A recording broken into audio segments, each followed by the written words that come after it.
ये है prime news, क्योंकि सच जरूरी है। बहुत स्वागत है आप सभी का प्राइम न्यूज में। मैं हूं जब्बार खान। वक्त है बड़ी बहस का। दरअसल आज हम इस बात को लेकर के अगले आधे घंटे में चर्चा करेंगे कि उत्तराखंड, देश के अलग अलग हिस्सों के साथ साथ उत्तराखंड में जिस आयुष्मान भारत की शुरुआत की बात कही गई थी और जो अनाउंसमेंट था, अब उसका आज औपचारिक तौर पर न सिर्फ घोषणा बल्कि उसका उद्घाटन एक तरीके से स्वर्गीय अटल बिहारी वाजपेयी के जन्मदिवस के मौके पर मुख्यमंत्री त्रिवेंद्र सिंह रावत ने किया है। इसका फायदा क्या होगा, किस तौर पर लोग इसका लाभ उठा सकते हैं और इसके लाभ उठाने के लिए लोगों को क्या क्या चीजें करनी होंगी, मगर उससे पहले शुरुआत इस रिपोर्ट के जरिए।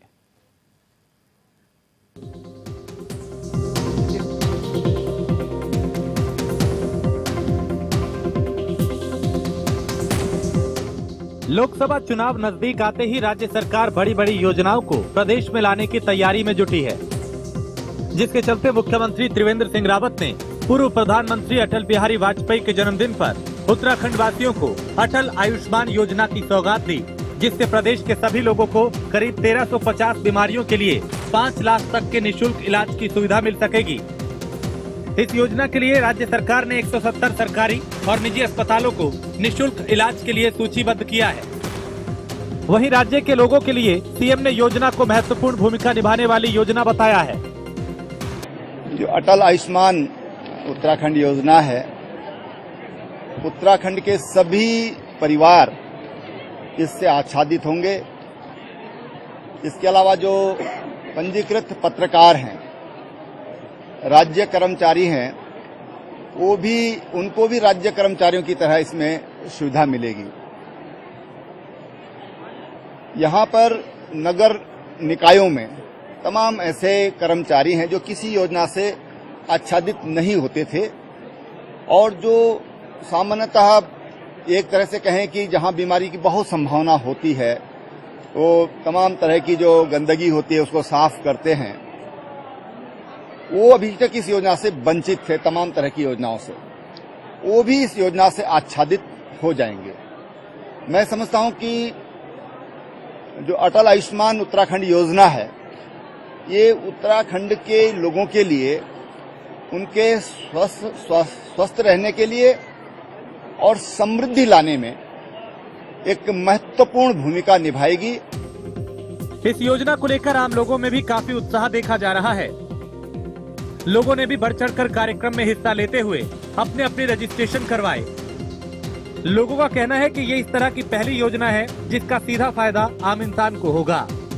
जिस तरह से राज्य में पिछले बार भी स्वास्थ्य बीमा योजना का हुआ था, तो बहुत लोग इससे निराश हुए थे और इस बार का जो है, इस बार अगर अटल बीमा योजना इन्होंने निकाली है तो हमारा कहना ये है कि जिस तरह से पिछली बार लोग निराश हुए हैं, इस बार ना निराश हों, क्योंकि पिछली बार तो 2.25 लाख रुपए की सुविधा थी, लेकिन इस बार 5 लाख की सुविधा है। तो उस हिसाब से हम कहते हैं कि लोगों को निराश ना करे। बस ये है, पिछली बार बहुत निराशाजनक हुई थी, तो इस बार निराशा ना मिले। तो बहुत ही अहम है। हर मतलब एक बीमार आदमी क्या करता है, सबसे ज्यादा पैसा जो है इसी चीज में, मतलब पूरा हमारी जो है जोड़ी भी पूंजी है, वो सारा जो है इसी में लग जाता है। और जो है ये ऐसे मतलब कि हमारे एक इतना अच्छा लाभ मिलेगा इससे कि जो सालाना जो 5,000 परिवार को कवर कर रहे हैं बीमारी, इसकी में इतनी बड़ी बड़ी बीमारियां भी जो है इसमें जो है। मैं खुद एक ब्रेस्ट कैंसर की पेशेंट हूँ। 2010 से मेरा ट्रीटमेंट चल रहा है। मैं डेली फॉलोअप के लिए जाती हूँ। 6 महीने में मैं जो है इसको फॉलोअप के लिए जाती हूँ। तो मेरे लिए जो हर 6 महीने में 10-12 हजार में जो कैसे करती हूँ मुझे पता है, लेकिन आज ये अगर कार्ड मेरे लिए बन जाता है तो मेरे लिए तो आगे फ्री है ये योजना। स्वास्थ्य को लेकर सरकारें हर बार बड़ी बड़ी योजनाएं लेकर आती हैं, लेकिन जनता को उसका सही से लाभ नहीं मिल पाता। ऐसे में आयुष्मान उत्तराखंड योजना उत्तराखंड के लोगों को कितना राहत देगी, ये तो आने वाला वक्त ही बताएगा। देहरादून से उपेंद्र सिंह, प्राइम न्यूज। तो उत्तराखंड आयुष्मान योजना का लाभ अब उत्तराखंड वासी उठा सकेंगे। जाहिर तौर पर जिस तरीके से, जिस हौसले के साथ में, जिस तेजी के साथ में इस योजना की शुरुआत की जा रही, उम्मीद इसी बात की हम करेंगे कि जमीनी स्तर पर लोगों को इसका लाभ मिल सके तभी इसका फायदा होगा। दो खास मेहमान हमारे साथ इस वक्त जुड़ रहे हैं। विपिन कांथोला जी राष्ट्रीय कार्य समिति सदस्य भारतीय जनता युवा मोर्चा के, और गरिमा दसौनी जी है प्रदेश प्रवक्ता कांग्रेस पार्टी के। आप दोनों का स्वागत है। गरिमा दसौनी जी, कम से कम ये प्रदेश की जनता के लिए, लोगों के लिए एक बेहतर कदम तो है ही, सराहना तो दिल से होनी चाहिए।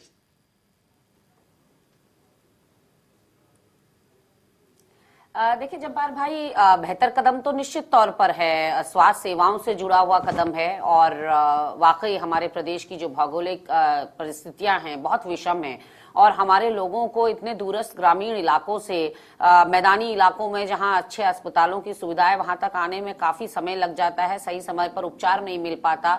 हमारी मातृशक्ति को सड़कों पर प्रसव करने के लिए मजबूर होना पड़ता है।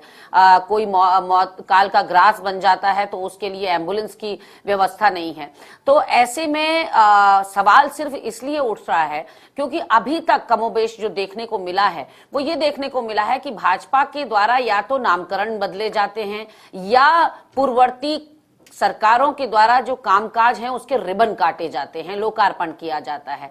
इन्होंने जितनी भी योजनाएं लागू करी उसका एक्सपीरियंस कुछ ना जनता का सही है ना विपक्ष का सही है। मैं एग्जाम्पल के लिए कहना चाहूंगी, आपको उदाहरण के तौर पर कहना चाहूंगी कि ये बिना तैयारियों के योजनाएं लागू करते हैं, बिना होमवर्क के करते हैं, और कई योजनाएं तो बस खुद कुछ कदम चलकर सांसें अपनी तोड़ देती हैं। नोटबंदी और जीएसटी ऐसी ही कुछ बुरी नीतियां मैं कहूंगी जिसकी वजह से देश आज गर्त में जा रहा है। उसकी इकोनॉमी, उसकी आर्थिकी आज जो है बिल्कुल अंधेरे कुएं में जा चुकी है क्योंकि वो बिना तैयारी के लागू किया गया था। मगर मैं पूछना चाहती हूँ अपने भाजपा के साथी से, कहां है वो जनधन योजना, कहां है वो मुद्रा योजना, कहां है वो कौशल विकास योजना? सिर्फ कागजों में अगर ये योजनाएं सुशोभित करने के लिए, दफ्तरों को सुशोभित करने के लिए योजनाएं हैं, कितने हमारे नवयुवकों, कितने हमारे यूथ को उससे लाभान्वित इन्होंने अपनी योजनाओं से किया है? मैं इनसे पूछना चाह रही हूं। तो इसलिए कहीं ना कहीं आशंका है। और अगर ये योजना जब्बार भाई मैं अपनी बात पूरी कर लूं, जब्बार भाई मैं अपनी बात पूरी कर लूं। अगर ये योजना मूल रूप में जिस तरह से सब्ज बाग जिस तरह से दिखाए जा रहे हैं जनता को, क्योंकि जुमलेबाजी का इतना शौक भाजपा को हो गया है और जनता भी अब आजिज आ चुकी है इनकी जुमलेबाजी सुनकर। तो अगर ये जुमलेबाजी ना होकर, अगर ये यथार्थ में, अगर ये इस योजना को सार्थक रूप में धरातल पर उतारते हैं तो कांग्रेस पार्टी खुले मन से स्वागत करेगी, क्योंकि हमारे उत्तराखंड वासियों को अगर सही उपचार मिलता है तो ये हमारे लिए भी खुशी की बात होगी। लेकिन हमने जो संवेदनहीनता पिछले 2 साल में देखी है, स्वास्थ्य के प्रति जो संवेदनहीनता त्रिवेंद्र रावत सरकार की हमने देखी, जो उदासीन रवैया हमने इनका स्वास्थ्य के प्रति देखा, उसको देखते हुए हम कतई इस बात से आशंकित हैं कि ये योजना सिर्फ योजना है और 2019 को दृष्टिगोचर रखते हुए उसको इनकी मंशा को परिलक्षित करती है कि इनकी मंशा सिर्फ राजनीतिक, इससे माइलेज पाना है।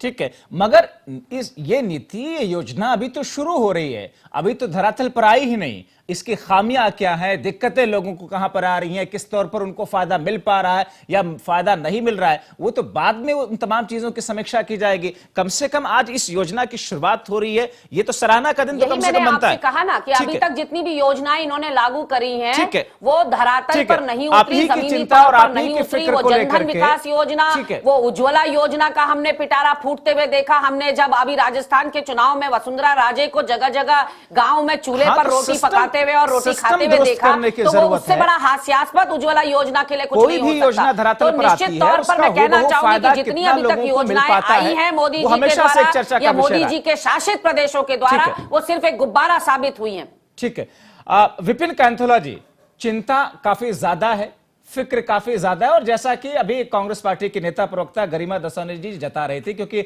आपकी कई सारी योजनाओं को लेकर के आपकी सरकार के उन्होंने दर्शाया कि किस तौर पर जमीनी स्तर पर सिस्टम या व्यवस्था उस स्तर के नहीं है जिससे उसका फायदा उस स्तर पर लोगों को मिल सके जैसा कहा गया था और दावा किया गया था। चिंता कैसे दूर करेंगे अभी से जो चिंता कांग्रेस पार्टी को है?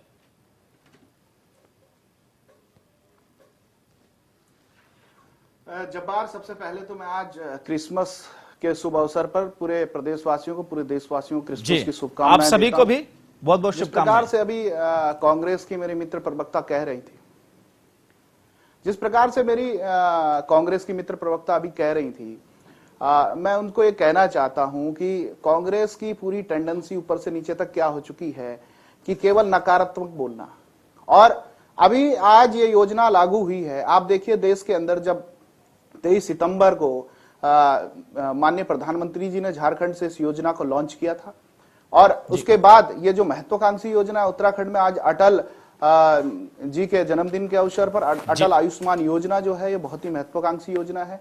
इस प्रदेश के जो 5 लाख लोग जो देश की प्रधानमंत्री जी की आयुष्मान योजना थे उसके अंदर आच्छादित थे, 23 लाख परिवार जो उत्तराखंड के समस्त परिवार हैं उनको हमने इसके अंदर आच्छादित करने का काम किया है। आप ये देखिए 99 हॉस्पिटल, 99 हॉस्पिटल जो उत्तराखंड के हैं उनमें फ्री ऑफ कॉस्ट सबको इलाज मिलेगा। आप ये देखिए कि 66 जो प्राइवेट अस्पताल हैं, चाहे बड़े अस्पताल हों, इन पैनल किए जा रहे हैं, चाहे मैक्स हो, चाहे कैलाश हॉस्पिटल, जितने भी बड़े अस्पताल हैं, मेदांता है, सब जगह गरीब को इलाज मिले। सर्वे भवन्तु सुखिनः सर्वे सन्तु निरामया की हमारी परंपरा है, हमारी संस्कृति है। उस संस्कृति को लागू करने के लिए, उस योजना को लागू करने के लिए आज त्रिवेंद्र रावत जी ने ये महत्वाकांक्षी योजना उत्तराखंड में लागू की है। और कांग्रेस के मित्रों का एक ही काम होता है, अभी जबार भाई अभी बच्चा हुआ नहीं, वो कैसे होगा, किस क्लास में होगा, पढ़ने में तेज होगा, पढ़ने में तेज नहीं होगा, पहले ही नेगेटिव। आप ये देखिए, आपको इस योजना का प्रोत्साहन करना चाहिए कि उत्तराखंड के अंदर आज पहाड़ के दर्द को समझने वाला कोई नेता मिला है, आज पहाड़ के दर्द को समझने वाला कोई मुख्यमंत्री मिला है, और आप केवल नेगेटिव बातें, ये कैसे होगा, ये कैसे नहीं होगा, ये कैसे होगा। अरे आपको इस बात की चिंता होती, 60 साल में देश की चिंता होती तो आप 44 में ना आते, और अगर जो 5 साल आपको इस प्रदेश की चिंता होती है तो आप 1 दर्जन में से भी नीचे ना आते। नेता तो मेरा इतना ही कहना है कि ये योजना है महत्वाकांक्षी योजना है, उत्तराखंड के प्रत्येक परिवार को इसमें आच्छादित किया गया। आप लोग पानी पी के कोसते हैं, उन्होंने आज बड़ी तारीफ की है कल एक कार्यक्रम में विपिन कैंथोला जी। तो सवाल 60 वर्षों का नहीं है, स्वर्गीय अटल बिहारी वाजपेयी जी का जिक्र हो रहा है, उन्होंने भी कांग्रेस पार्टी के राज की तारीफ की थी, लेकिन ये बात क्या सच नहीं है गरिमा दसोनी जी कि जो चीज अभी धरातल पर आ रही है, कम से कम कुछ हम तो कह रहे हैं कि तारीफ करनी चाहिए इनको भी, हमारे इस काम की जी, कांग्रेस के मित्रों को हमारे काम की तारीफ करनी चाहिए। देखिए जबार भाई, मैं आपका ध्यान आकर्षित कर दूं कि जिस प्रकार से उत्तराखंड एक विषम भौगोलिक परिस्थिति से घिरा हुआ प्रदेश है और चाइना नेपाल की सीमाओं से लगा हुआ प्रदेश है। हमारे राज्यसभा सांसद अनिल बलूनी जी, आप देखते हैं, उन्होंने आईटीबीपी और जितने भी कैंट के हॉस्पिटल से उनमें ओपीडी जो है पहाड़ों में लोगों के लिए की है। आईटीबीपी के अंदर दवाइयां देने का काम फ्री में वहां हो रहा है। तो ये कहीं नहीं कहा जा सकता कि हमारी सरकार, हमारे नेता संवेदनशील नहीं। हमारे नेता इस प्रदेश के लोगों के स्वास्थ्य के लिए संवेदनशील हैं। और आप ये देखिए, ये जो ये योजना है, ये योजना जब धरातल में आएगी, ये योजना जब धरातल में आएगी तो जरूर इससे उत्तराखंड के प्रदेश के लोगों को मौका मिलेगा। दो ही लोग आप लोग हैं, दो ही गेस्ट हैं, आप लोग क्यों इतने परेशान हैं? गरिमा जी, आपके पास में पूरा वक्त है, एक दर्शक की तरह आपके पास में आज पूरा वक्त है, ज्यादा गेस्ट नहीं है। गरिमा दसोनी जी चले। हाँ देखिए जब्बार भाई, मैं बताना चाहती हूँ आपको, विपिन भाई बार बार कह रहे हैं कि हम नकारात्मकता के अलावा और कुछ नहीं। इन्होंने 4.5 पौने 5 साल में देश को नकारात्मकता के अलावा कुछ दिया ही नहीं, तो हम क्या बात करें। अगर इन्होंने होमवर्क करके जीएसटी लागू की तो आज इतने यू टर्न अरुण जो वित्त मंत्री हैं उनको नहीं लेने पड़ते। आज क्यों आपको इतने यू टर्न, 20 बार आप यू टर्न ले चुके हैं जीएसटी पे। इस देश को प्रयोगशाला बना रखा है आप लोगों ने। ये देश आपकी प्रयोगशाला है क्या? इस सामान को इतनी कैटेगरी में डाल दो, इस सामान को मैं आपके बीच में नहीं बोल रही थी विपिन जी, मैं आपके बीच में नहीं बोल रही थी। प्लीज जरा सभ्यता के दायरे में डिबेट करिए। मैं केवल मैं अपने टर्न का वेट कर रही थी, मैं आपके बीच में नहीं बोल रही थी, इसलिए प्लीज सभ्यता से डिबेट करिए। दूसरा मैं कहना चाहूंगी कि ये इतने संवेदनशील अगर पहाड़ के लोगों के स्वास्थ्य के प्रति होते अगर जब्बार भाई, तो हरीश रावत सरकार ने 1,75,000 का जो कवर दिया था मुख्यमंत्री बीमा योजना के तहत, वो 2 साल तक बंद क्यों रहा इस प्रदेश के अंदर? इन्होंने आते के साथ ही, जैसे इन्होंने सत्ता पर ये काबिज हुए, इन्होंने उस मुख्यमंत्री बीमा योजना को समाप्त कर दिया। क्या इन 2 सालों में लोग मौत के मुंह में नहीं गए होंगे? क्या वो बीमार लोगों को बीमा कवर की जरूरत नहीं हुई होगी? आपके कार्यकाल का 40% निकल चुका है और उस 40% के दौरान आपने कितने लोगों को मौत के मुंह में बेमौत मार दिया। क्योंकि आपने उनको कोई भी रक्षा कवच नहीं दिया। और अब आप लेकर आए हैं एक लॉलीपॉप, एक झुंझुना, जो कितना सार्थक होगा, कितना सफल होगा, ये आने वाला समय बताएगा। क्योंकि अभी तक आपकी कोई योजना सफल नहीं हुई। अभी तक आपने इस देश को, इस प्रदेश को सिर्फ निराशाजनक कार्यकाल दिया है। आपका कोई विभाग, आपका कोई वर्ग या समुदाय इस प्रदेश का ऐसा नहीं है जो आपसे खुश हो। आज सारे संगठन सड़कों पर उतरे हुए हैं आपकी नाकामयाबी की वजह से, आपकी नकारी की वजह से। आपके पास तनख्वाह देने के पैसे नहीं है। मैं स्वास्थ्य के बारे में और कुछ कहना चाहूंगी जब्बार भाई। आज 62 एम्बुलेंस, नई एम्बुलेंस, बिल्कुल नई एम्बुलेंस, जिनको फरवरी के महीने में त्रिवेंद्र रावत ने हरी झंडी दिखाने का काम किया, वो आज धूल खा रही हैं स्वास्थ्य निदेशालय में। जिनको हमारे पहाड़ी सड़कों पर होना चाहिए था, जिनको हमारे लोगों को इलाज दिलाना चाहिए था,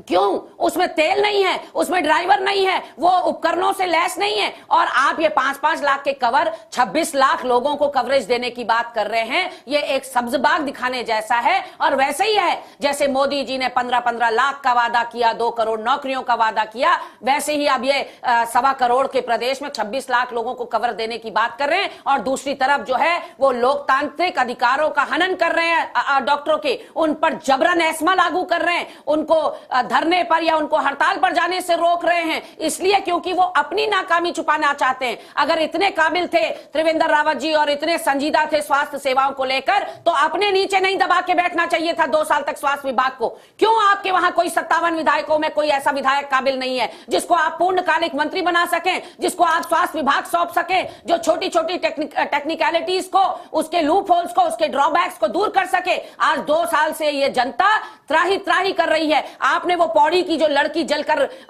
जिसका देहांत हुआ है कल, उसको आपने 2 दिन तक एम्स ऋषिकेश में, एम्स श्रीनगर में मरने के लिए छोड़ दिया, जहां बर्न डिपार्टमेंट नहीं है। इसलिए मैं कहना चाहती हूं कि सफदरजंग में तो आप बाद में लेकर गए उसको पहले, लेकिन जो प्राथमिक उपचार मिलना चाहिए था उसके अभाव में वो लड़की गई है। आपने मुस्तैदी से कोई काम नहीं किया। बच्चा यहाँ मर जाता है, यहाँ कोख में मर जाता है, यहाँ शौचालय में बच्चा हो जाता है, यहाँ कितनी शर्मसार और कलंकित करने वाली घटनाएं हुई हैं, खास करके स्वास्थ्य विभाग में। जब्बार भाई, वो मैं कहना भी नहीं चाहती कि उत्तराखंड का आज शर्म से सर झुक रहा है कि हमारे पास एक ऐसा मुख्यमंत्री है जो 2 पुत्रियों का बाप है, लेकिन उसके प्रदेश में आज पुत्रियों के साथ सामूहिक बलात्कार। गरिमा जी, आज पुत्रियों का, गरिमा जी कई सारी बातें, कई सारे बिंदु आपकी तरफ से आ गए, इस पर जरा जवाब ले लीजिए। प्रदेश को विपिन कंथोला जी, ठीक है गरिमा दसोनी जी, आगे भी आपकी तरफ में आऊंगा। दिखाना जो बंद नहीं कर रहे हैं आप, जनता इसका सबक आपको जरूर देगी। ठीक है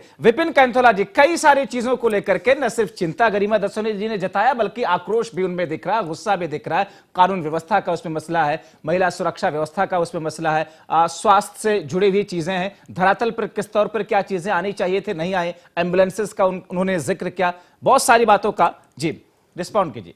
नहीं, हमारे मुख्यमंत्री बीमा कवर का क्या हुआ? मेरा पहला प्रश्न यह है, क्या पूर्ववर्ती सरकारें विकास करेंगी? तब जवाब तो लेने दीजिए। योजनाएं लाएंगी और जो नई सरकारें हैं वो पुरानी सरकार की योजना जवाब देंगी। अगर क्या इसलिए सरकारें चुनी जाती हैं? पूर्ववर्ती सरकार जो शर्म से नहीं झुका था सिर, उस दिन कांग्रेस के मित्रों का, कांग्रेस के लोगों का शर्म से सर नहीं झुका था। जिस दिन एक प्रदेश का मुखिया कह रहा था, आओ मेरे प्रदेश को लूट लो, मैं आंखें बंद कर दूंगा, मेरे प्रदेश को लूट लो, मैं आंखें बंद कर दूंगा, उस दिन संवेदनशील नहीं थे, इस दिन संवेदनहीनता नहीं थी, उस दिन शर्म से नहीं झुका था सर। उस दिन कांग्रेस के मित्रों का शर्म से सर नहीं झुका था। जिस दिन एक मुखिया, एक प्रदेश का मुखिया कहता है टीवी में आकर के कि आप लूट लो, प्रदेश को लूट लो, प्रदेश को लूट लो, मैं आंखें बंद कर दूंगा, मेरे प्रदेश को लूट खाओ भाइयों। उस दिन नहीं हुआ। आज गरिमा दसोनी जी और विपिन कंथोला जी, मैं चाहूंगा कि तर्कों की बुनियाद पर, तर्कों की बुनियाद पर अपनी बातें रखें, जेनरिक बात से हम लोग बचें। ठीक है गरिमा दसोनी जी, गरिमा दसोनी जी, गरिमा दसोनी जी, सर आज आप कहते हैं आपका सर झुक रहा है, वाह वाह। ये कहां डिरेल कर रहे हैं डिबेट को?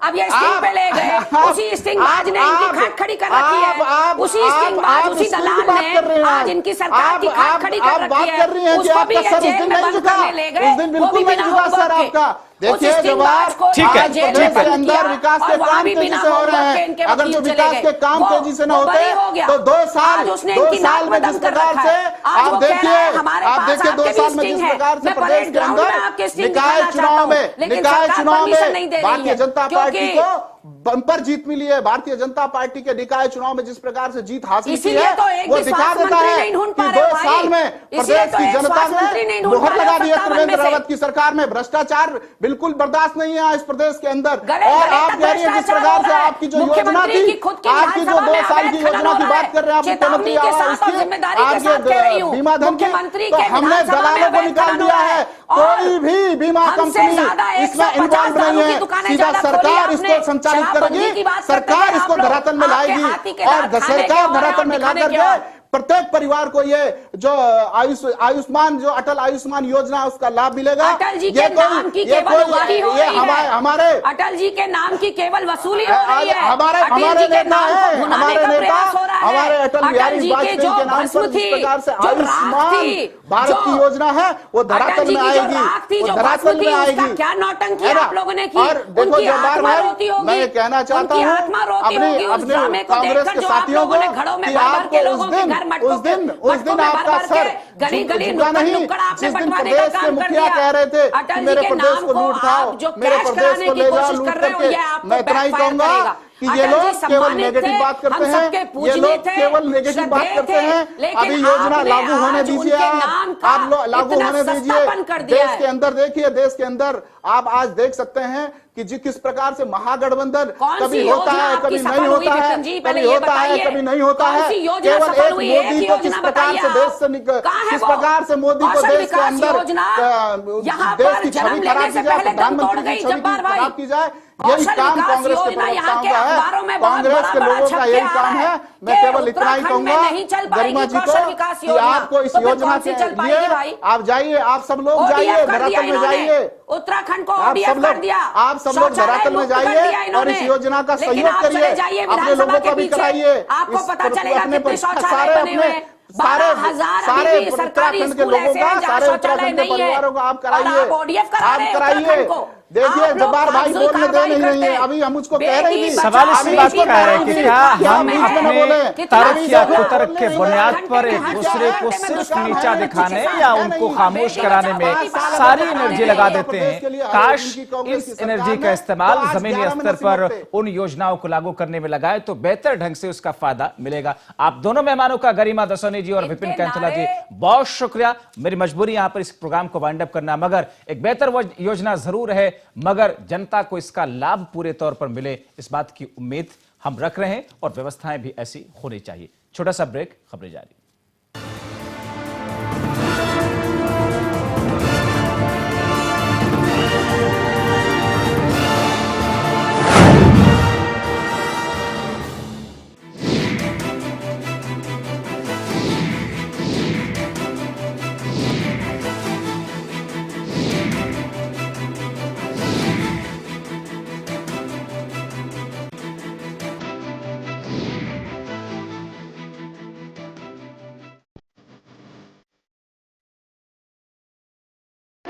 फूल के गुबार के बीच उड़ती है कानून की सरेआम धज्जियां। खनन माफिया से स्थानीय प्रशासन तक, हफ्ता उगाही से अवैध वसूली तक। देखिए कौशांबी में अवैध खनन का काला कारोबार आज शाम 6:30 बजे सिर्फ प्राइम न्यूज पर। प्राकृतिक सौंदर्य से लबरेज उत्तराखंड राज्य के घने जंगल, भौगोलिक विविधता, इखलाती बलखाती नदियाँ, मनमोहक झरने, बर्फ से लदी पर्वत श्रृंखलाएं, ग्लेशियर, प्राचीन ऐतिहासिक स्थान, धार्मिक स्थल उत्तराखंड को साहसिक व इको पर्यटन के लिए आदर्श राज्य बनाते हैं। Trekking, skiing, paragliding, camping, mountaineering और रॉक क्लाइंबिंग जैसे साहसिक पर्यटन के लिए प्रतिवर्ष लाखों सैलानी उत्तराखंड आते हैं। राज्य की कुल आय में 30% से अधिक का योगदान देते हुए पर्यटन उत्तराखंड में रोजगार के सर्वाधिक अवसर उपलब्ध कराता है। आप भी उत्तराखंड में पर्यटन से रोजगार की अपार संभावनाओं का लाभ ले सकते हैं। MSME स्कीम के तहत साहसिक व व्यावसायिक खेल, रोपवे निर्माण संबंधी व्यवसाय कर सकते हैं अथवा व्यावसायिक प्रशिक्षण संस्थान जैसे होटल मैनेजमेंट, केटरिंग व फूड क्राफ्ट आदि शुरू कर सकते हैं। वीर चंद्र सिंह गढ़वाली पर्यटन स्वरोजगार योजना के अंतर्गत बस टैक्सी परिवहन सुविधाओं का विकास